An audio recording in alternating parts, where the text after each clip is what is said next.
GMs for hire.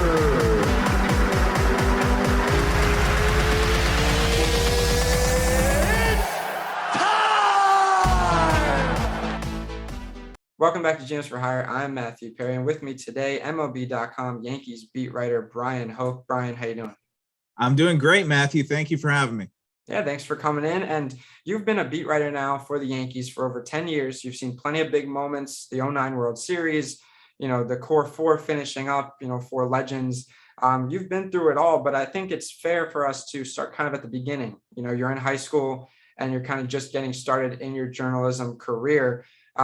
What made you kind of seek out journalism as a potential career? I think it's something I've always been interested in. Like even going back, I remember in fourth grade, I tried to make a class newspaper on my home computer and print it out and bring it in for everybody. And so it's something that I've always had an interest in. Baseball is always something I've been passionate about. And I was fortunate to come along at just the right time when the internet was starting to become something. And, we're talking about the old wild west days of dial-up internet and AOL. But if you go back to that time, I'm 14 years old. I'm a freshman in high school. Big baseball fan. My favorite team at the time was actually the Mets, and there's a whole other story to go into on that. But there was no Mets.com at that time. Yankees.com was very much in its infancy, as was MLB.com. And I don't know what told me that at a 14-year-old from Sloatsburg, New York, that I can make a Met website if nobody else was going to do it. But I did. I started it, and it got a following. And it started with a few dozen people reading it, and then hundreds, and then thousands. And at that point, I really kind of said, wow, this is a lot of fun. Maybe this is something I can start to do professionally or pursue when I get to college. Has journalism always been kind of a way for you to express yourself in a way? I guess so. I feel like it's something that's come naturally to me. I've enjoyed writing. English was one of the classes in school where I did not struggle. Math, I struggled a lot. Science, I struggled a lot. So, it was one area where I felt confident in my abilities. And obviously, I got a lot of practice with that website. We called it Mets Online, and it went from 1996 till 2002. So I basically got to cover the Mets for 6 years, and that opened up a lot of opportunities for me. I got to intern with the Mets in 2000, and that, of course, put me right there for when the Mets went to the World Series, the Subway Series against the Yankees. I was at Shea Stadium as a club official. I mean, I was unpaid, but it didn't matter. I mean, that totally did not matter. It was the opportunity of a lifetime, and once I got that foot in the door, I just never wanted to let it close. So yeah, you grow up in New York as a Mets fan. You start the website. How does it grow? In the infancy of the World Wide Web, I know a lot of people at the beginning kind of struggled to learn it and I guess navigate it. In what ways did Mets Online grow, and who or what, I guess you could say, how did you get in contact with the Mets? I guess so from creating the website to becoming an official at Shea Stadium. Talk to me about the in between. Okay. Yeah, absolutely. It just grew a little bit at a time, kind of like building a house, one brick at a time. Right. And some of the most popular stuff that we had on that webpage, because it was stuff that I, as a fan, was interested in, were trade rumors. It was a whole page called the Rumor Mill. And, that was something that was the most clicked page on that site. And, there were articles. We had, staff of unpaid writers who were looking to kind of get exposure, and they would contribute their stories about the Mets. And there was club history, if I remember right. But what was also very popular and kind of made it way bigger than me was there was a fan forum, like a message board. And so, back in those days of the internet, there weren't that many places you could go to kind of exchange views. And it really became a community. And they even wound up having some events separate from me at Shea Stadium where they would rent out the picnic area in left field. I went to one of them, but it was kind of what we see now with social media. It was the first sparks of people actually getting to know people who weren't in their real life circle. Because, hey, you have this interest, I have this interest, and we can communicate over the internet. And I kind of watch that happen in real time and realize that this is something that people are going to want to do. And so I saw it from the very beginning. Yeah, I'm glad you mentioned social media because when your job started out, obviously, the internet, World Wide Web, fan forums, stuff like that were big. But now your job, as well as writing articles for MLB.com and making books, writing books, it's very social media heavy now. I feel like you have quite the following on Twitter. People keep up with the things you have to say. Do you think social media has had a positive effect on reporting sports? For me personally, I think it's been positive. I feel like it's gotten easier, right? Yeah, I think that what it does is it cuts down the barriers between the reporters and the fans and the readers. I feel like whereas, back in the day, people really didn't even know how to get in contact with some of these people. I mean, you could write a letter to the newspaper, I guess, or send an email, later on. But I feel like now it's an instant line of communication where I go back and forth with fans all day, and most of it's positive, some of it's negative, but I feel like it really is an avenue for us to communicate with the fan base as a reporter, and that's really what our role is there. Brian Cashman always talks about how every spring he has a meeting with the team, and he'll come in and talk to them about the role of the media. And as far as Cashman is concerned, the media's role is to be a conduit to the fan base. So when you're talking to Bryan Hoch or whoever else is around your locker, think about it as that you're talking directly to the fans. And so now a lot of guys can do that directly themselves with YouTube or Twitter or Instagram. They choose to do that, but I think there's always a role for the media, and our role is to tell fans what's going on inside closed doors and what teams are thinking, why they're making the moves they are, and what's going on. And I feel like social media really gives us a way to do that instantly. There's no more 24-hour news cycle where you wait till the next day to find out what happened. We know instantly. It's not even hour to hour, it's minute to minute. Yeah, I mean, Twitter, I feel like has been, out of all social media, is the most influential for sports news. I mean, I personally get my news on there. I have your notifications on, Jeff Passan, Ken Rosenthal. These are guys you got to keep up with, especially now in the off season. You got free agents, you got trades, anything can happen here.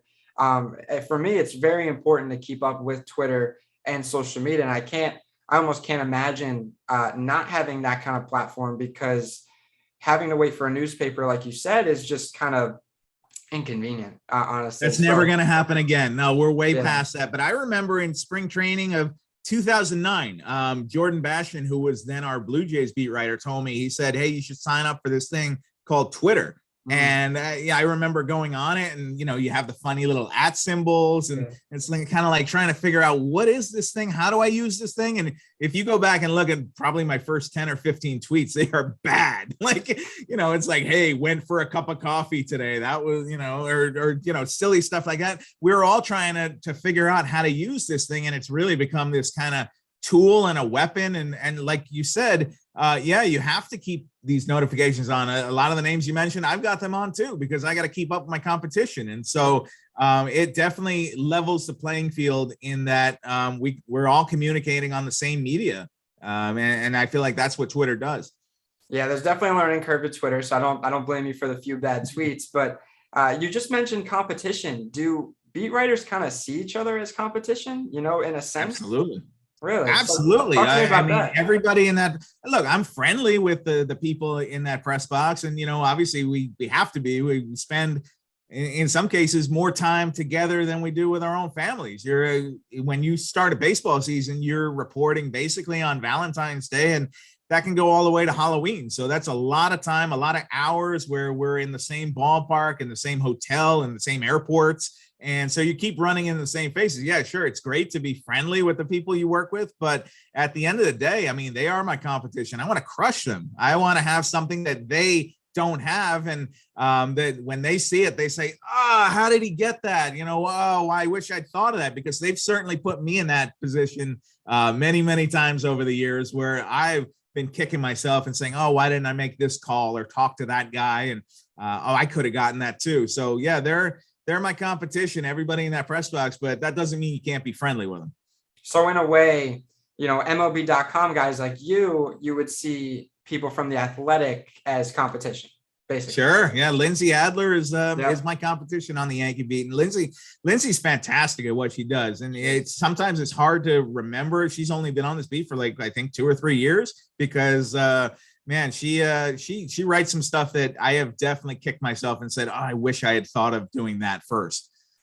Yeah, I have her notifications on as well, and I do pay attention to what she does with the Athletic. She's a rising star in the beat writing community, I guess you could say. But we'll go to 2009 because you mentioned you started Twitter in 2009, and of course that's a special year for the Yankees. You were around the team that year as a beat writer, of course. You know, what was there something special in the air? Did you have any sort of feeling? You know, not even before like September, October, like. Yeah. May, April, June, like in that beginning of the season, did you feel like there was really potential with this team?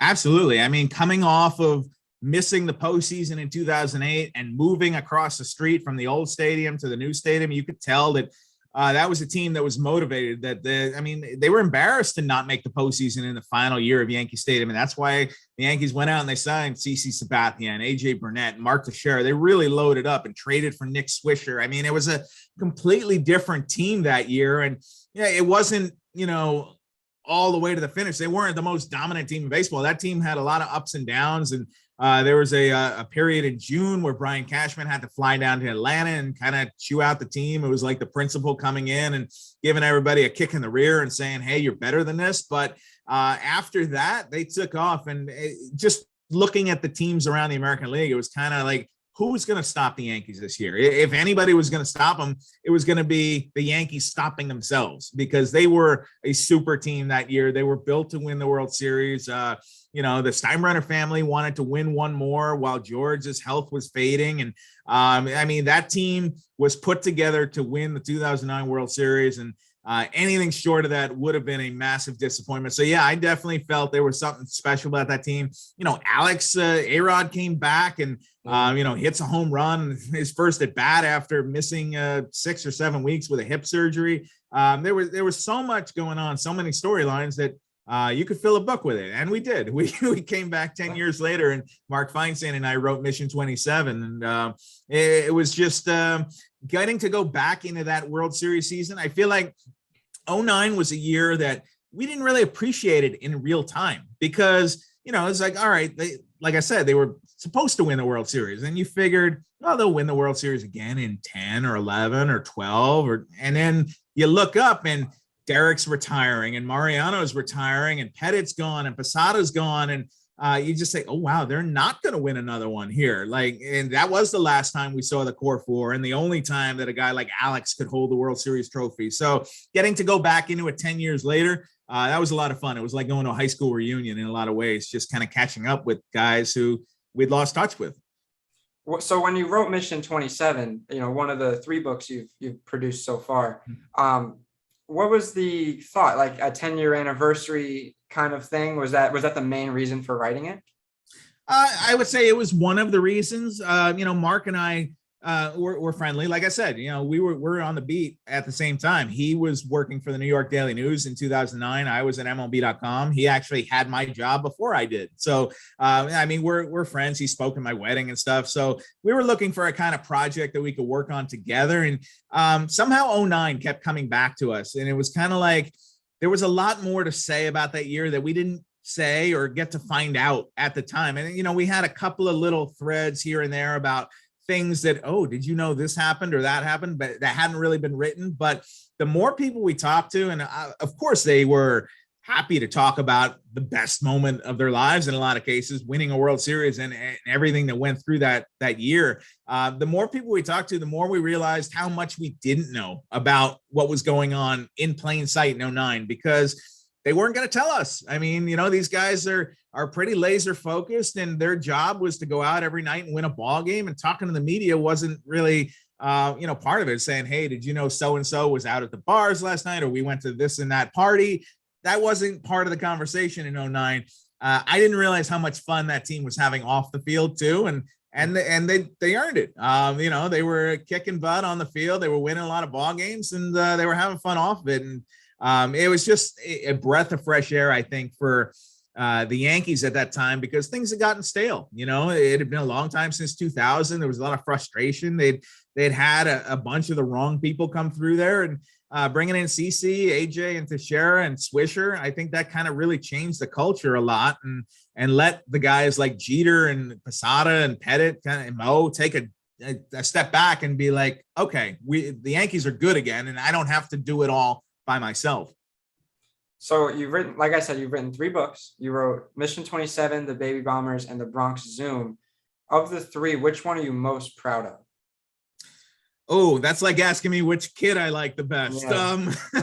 It's hard. That's hard. I mean, Mission 27 was probably the most fun I've had writing a book. I think that just getting to we rode in a limousine with Alex Rodriguez and talked to him for an hour about 2009, and chasing down these guys left and right wherever we could, and being on the phone and being in person with these guys. That was a ton of fun, and got a bunch of stories out of it that we hadn't heard before. Bronx Zoom, I am very proud of Bronx Zoom, because I think it captures a time that is historic. It was the intersection of baseball and the pandemic and that presidential election that everybody on both sides was very passionate about, and just the social justice movement and Black Lives Matter. Everything kind of overlapped in that 2020 season, where historically, when I go into the clubhouse, politics are not really part of the conversation. Players don't want to talk politics. The reporters don't really want to do it. You couldn't avoid it during 2020. We were all kind of hanging on everything that was coming out of the White House, everything that, Dr. Fauci was saying. Yeah. This whole cast of characters that kind of infiltrated this baseball season. Bronx Zoom, I feel like it's a baseball book, but it also uses baseball as a backdrop to tell what we all went through in 2020. And I was right there on the ground floor in spring training when everything shut down, and kind of was on that roller coaster ride with the Yankees in a very strange, bizarre year that hopefully we'll never see anything like it again. But I'm glad we made it through it, and that I got to chronicle it. Yeah, I mean, the 2020 season was, honestly a mess, for both good and bad reasons. But we did make it through. The fact that we were able to play a season, not a full season, but just any baseball was great. Because I think I feel like the country kind of needed something to kind of, rely on, or, put some heart into, just because with everything going on around sports. So it was good we got that in, of course. I'm going to ask you another question kind of like that. So you obviously witnessed plenty of memorable Yankee moments out of the closing of Yankee Stadium. So that final game where they gave the speech and everything, the World Series win. And I'll say Jeter's final home game. I'm guessing you attended that, right? No. Yeah, I was there. Oh, you were there. Yeah. I was there. I was in tears on the couch. But out of those 3 moments, which one for you means the most? Whew, that's hard. I'll never forget that final day at the old stadium, because that place just felt like baseball. It smelled like baseball when you walked in there, and you could tell, I know things had been moved around a little bit, but that was the same area where Babe Ruth was, and Gehrig and DiMaggio and Mantle and all the greats of the game. You just felt like you were part of history. And I remember every day we used to get to park in the players parking lot, believe it or not, at the old stadium. So a lot of times, I remember parking next to Roger Clemens' orange Hummer, and I'm there in my beat up Ford Mustang. But I remember walking in across that way, and there was always that DiMaggio quote on the side of the building that said, "I'd like to thank the good Lord for making me a Yankee." And I didn't play for the Yankees, but I felt privileged to just be walking in that same area. And so I'd like to thank the good Lord for making me a Yankee beat writer, I guess. But just to reach out and touch history, that was the best, that ballpark. 2009, it's the only World Series clinch by a team that I've covered. I've been to other World Series, but never to a team that I've been there the start of spring training and been there through the entire roller coaster and gotten to know these guys on a real personal level. When, for example, when the San Francisco Giants won the World Series, I was there, but I didn't have any personal connection to it. It was cool to be there. It was awesome to be in the winning locker room and interviewing guys, but, I didn't really have any personal connection like in 2009. And obviously it struck a lot with me because we went back and wrote the book. That is such a hard question. And the Jeter one I'll never forget, because I remember the walk-off hit, and you remember Robertson had blown the save, and we had this kind of tidy storyline ready to go. Oh, Jeter has an RBI double in his final game, and that's good enough, and that's fine. And then it looks like, oh my gosh, are the Yankees going to lose this game? And then of course Derek comes up and does what he does with the famous inside out single to right field, like he did a billion times before. And I remember turning to whoever was next to me in the press box, and I just said, how does he do it every single time he comes through with the perfect ending? And because we were sweating there. We were like, how are we going to write this story? But Derek wrote it better than anybody else. So I guess if you're going to make me rank those three, and it's hard, I'm going to go in chronological order. I'll go 08, 09, 14, but that is a really tough call.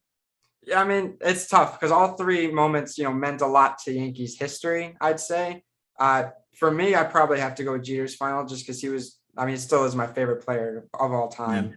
Yeah. I unfortunately never got to go to the old Yankee Stadium. That's a big missed opportunity, but I was young. And then of course the World Series, when it's the only one I've seen since, I was born in 2001. So I missed the dynasty. It's really bad timing, but 09 until we win again will probably mean the most to me.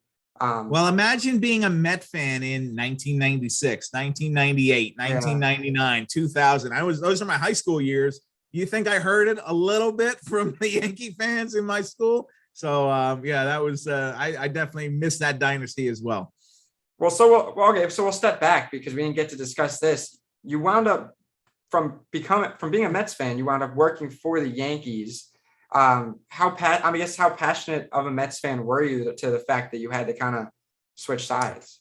I was a super fan, man. You go back and, it takes a lot. I spent a lot of time building that website and obviously attending a lot of games at Shea Stadium and got to see some, a lot of the Subway Series games are my favorite memories there. Like I was there for the Matt Franco off Mariano Rivera. I remember that one. I remember the one where Piazza hit the picnic tent left field. So I was a very passionate Met fan. My dad was a Mets fan. My grandfather was a Brooklyn Dodgers fan who was a Mets fan. So I actually started out as a Yankee fan, believe it or not. Like I remember I had Mattingly poster on my wall. And, the Yankees were my team when the Yankees weren't really very good.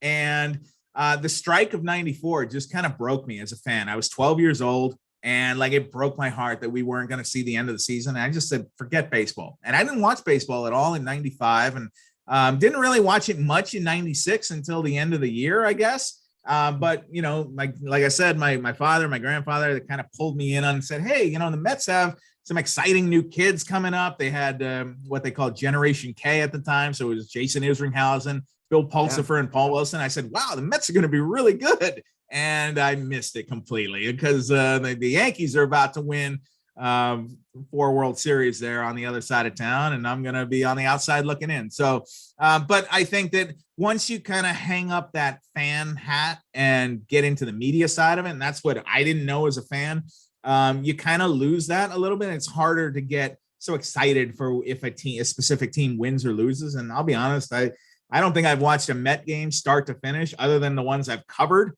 When they play the Yankees, I don't think I've watched a Met game start to finish in probably more than a decade because, it's just, it's not high on my priority list anymore. And so I guess I've kind of shifted across town in that. I'm much more interested in what the Yankees are doing every day. Yeah. Personally, I don't think you're missing that much from what it doesn't seem like it. Although, hey, I did cover that World Series, the Mets Royals World Series. So the Mets have actually been to a World Series more recently than the Yankees, but they didn't win it. Who's won one more recently? That's there you go. Who's won 5 more recently? But that makes sense, I guess. And lockouts, I guess we'll talk about this year. Do you think the odds are pretty high of a lockout? Yeah, wow. We kind of walked right into that. I think that we're going to see probably some kind of shutdown. The clock is ticking here. You only got about 5 days left here. So I think you're going to see some kind of, but I think that these two sides have too much to lose if this spills over into spring training and the regular season. So I have to think that they're going to figure something out. Obviously that's way above my pay grade, but I'll tell you that, spring training scheduled to start in February and the Yankees are supposed to open on March 31 in Texas. And I'm planning on being in Texas for that game. So until somebody tells me not to be, I'm just going to plan on that. Yeah, I'm hoping for baseball as soon as possible. I don't need another delay. We just had a shortened season, 2 seasons ago. I don't think we need another one. We'll get back to you. Bryan Hoch's biggest moment, the Field of Dreams trip. It made, I'd say, headlines and around places. You had, of course, wrote an article about it on MLB.com. Great read. For anybody, I'm gonna link it in the description. Go check it out. But we're gonna get your firsthand, description of it here. Flight canceled in Newark. The day before the Field of Dreams game.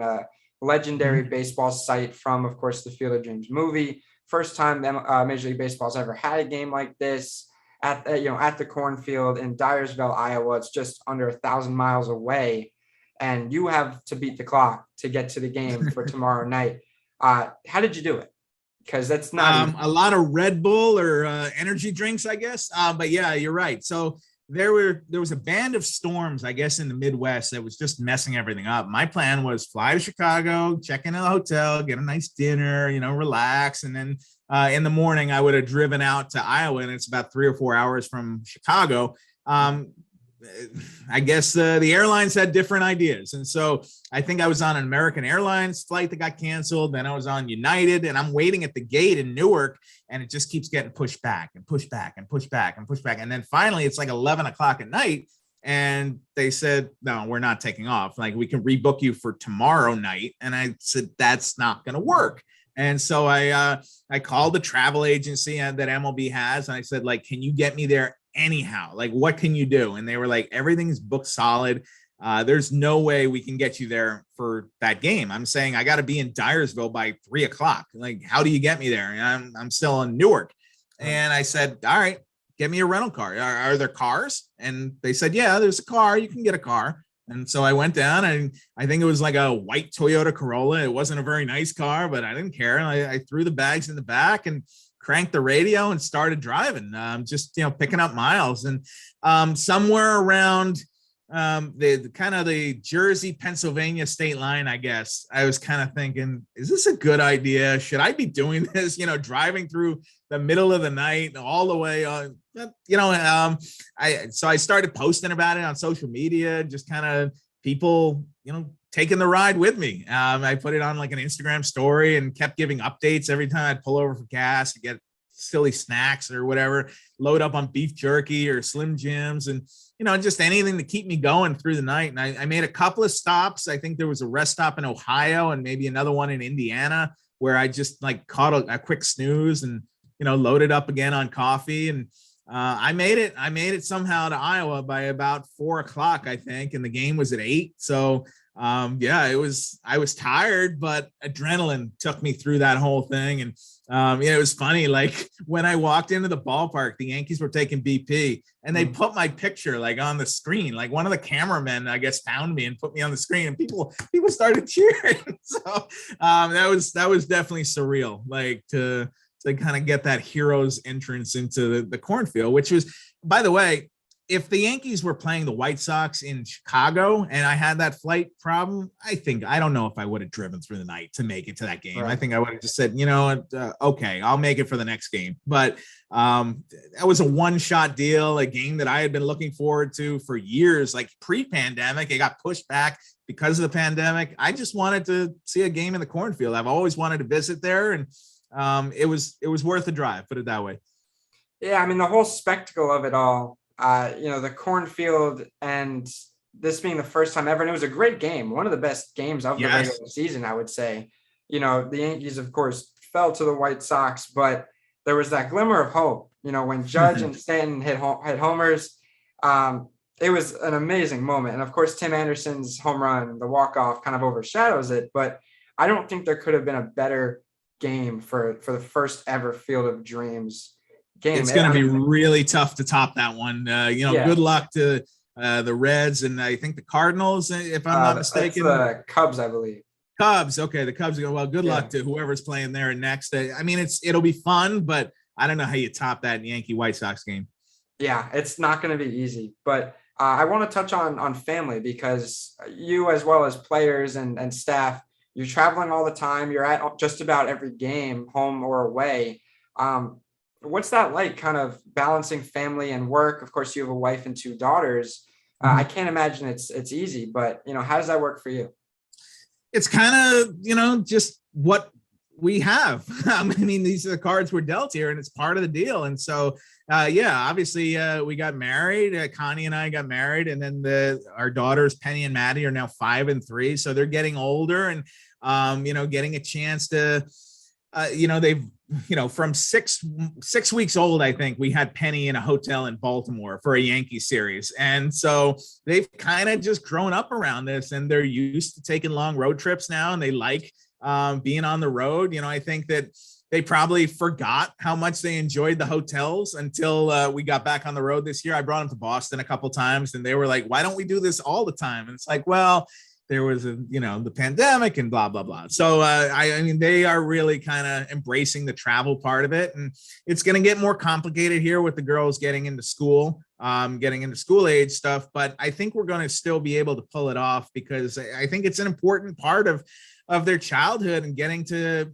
I mean, not even just for the baseball, but just to have new experiences and see new cities and see different cultures and try different foods. I think that there's a lot of pluses that come from being in this baseball world where, literally it is my job to travel around the country and go to these ball games. And I guess if they can tag along and order some room service or something, like, that's a pretty sweet deal. So we'll try to do it as much as we can going forward. And, so I think that it definitely, it's a balancing act for sure. And, when I'm not at the ballpark, there's nothing I love more than being home with the girls and being dad. But I think that so far we've somehow made it work, and Connie's been super supportive, and she gets it. She lived in that world for a little bit. She worked in the Yankees PR department, so she understands the challenges and the demands on my time. But and she's my MVP. She keeps everything together, humming at home, and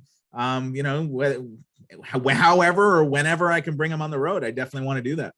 Yeah, I think that's awesome. I mean, how, at such a young age, Penny and Maddie already are able to experience, things that a lot of people don't get to experience until maybe they're adults, the travel lifestyle, I guess you could say. And, you guys definitely seem to have things under control family wise and have a good balance. So I mean, hey, I think that's amazing. We see Penny quite a bit on your Twitter. Whose idea was that, getting her going with reporting and training, I guess you could say? Yeah, that was, I mean, as first of all, it's Penny's idea, but it was also Connie.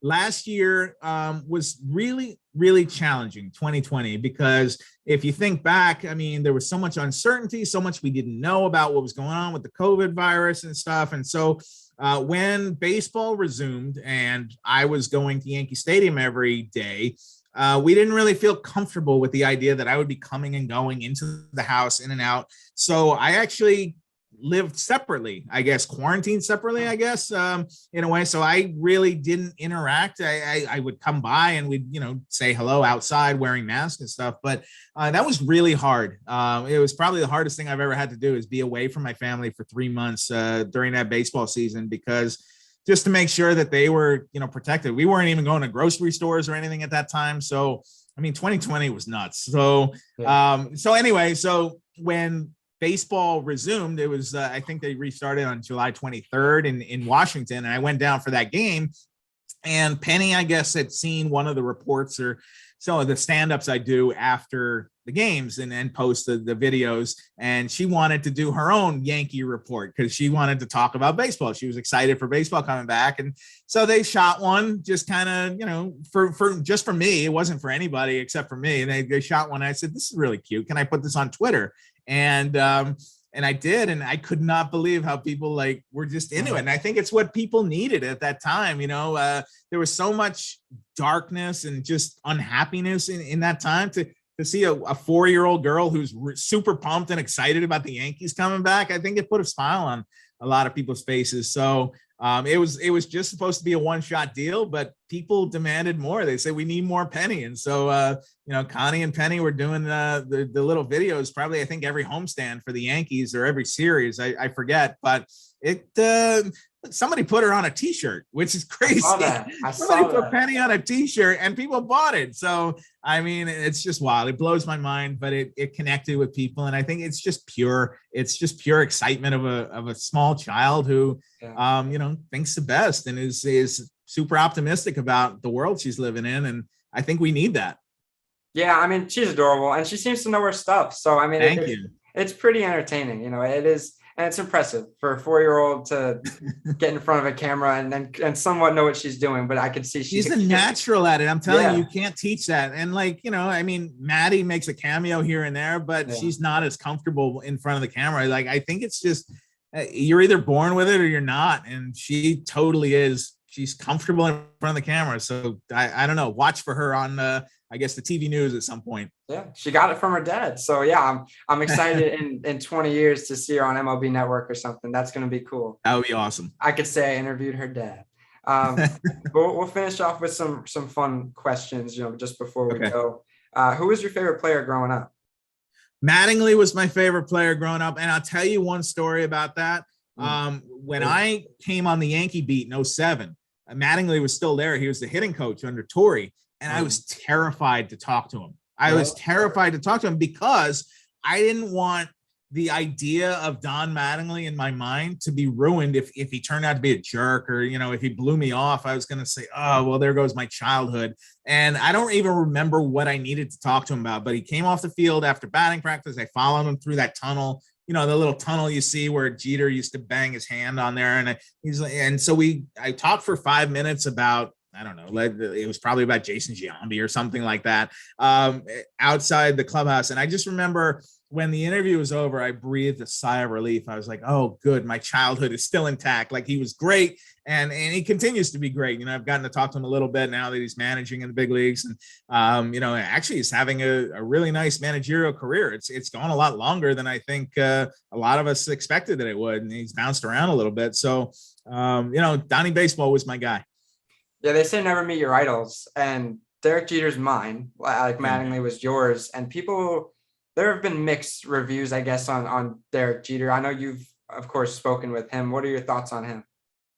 Here's the one thing I always appreciate about Derek. He's never going to let you get too close, but he was always available. And so whether it was win or lose, whatever it was, the situation, whether things are going great, whether the Yankees are really struggling, Derek was always there at his locker. He always made himself available. He knew that was part of the deal. If you're going to be the shortstop and the captain of the New York Yankees, you're almost like a de facto team spokesman, and people are going to want to hear from you. And I think he really understood that. I mean, you look back, Derek spent 20 years in Yankee pinstripes, and how many mistakes did he make, like off the field? He could write the book about how to be a star celebrity in New York City. Like, I don't think anybody could have done it better than Derek. And obviously a fantastic player, but I think he really shined off the field as well. I just think, what a perfect life, honestly. Yeah. And when he bought the Marlins, I thought to myself, I said, why is he subjecting himself to this? Why does he want this headache of having to take over this bad baseball team and make them good? Like, is it worth it? Because you could just live the rest of your life. You did it perfectly up until the last game he played in 2014. But, it was always a dream of his, and you got to respect the fact that he's following in that dream, kind of like Michael Jordan did, with going into ownership. And it's no surprise that Jeter and Jordan are tight off the field, because they're two of the best who ever did it. Yeah, definitely a lot in common between Jeter and Jordan in their own respective sports. They kind of changed the game and were the face of their game for a while. So I definitely see the resemblance there. And it's good to know you haven't had any bad experiences with my idol. One free agent you want the Yankees to sign, and why? Wow. The one free agent I think they need to sign and should sign is Corey Seager. I think that he makes a lot of sense coming in. They got to get a shortstop. First of all, that's priority number one. I think that the fact that he's a left-handed bat, when they had that lineup last year, and it was so right-handed heavy, and the best left-handed hitter in the lineup is Brett Gardner. And I'm kind of looking at it like, you play in Yankee Stadium, right? You got 314 right down the line. I've gotten to stand in that batter's box and look down the line. I'm a left-handed hitter.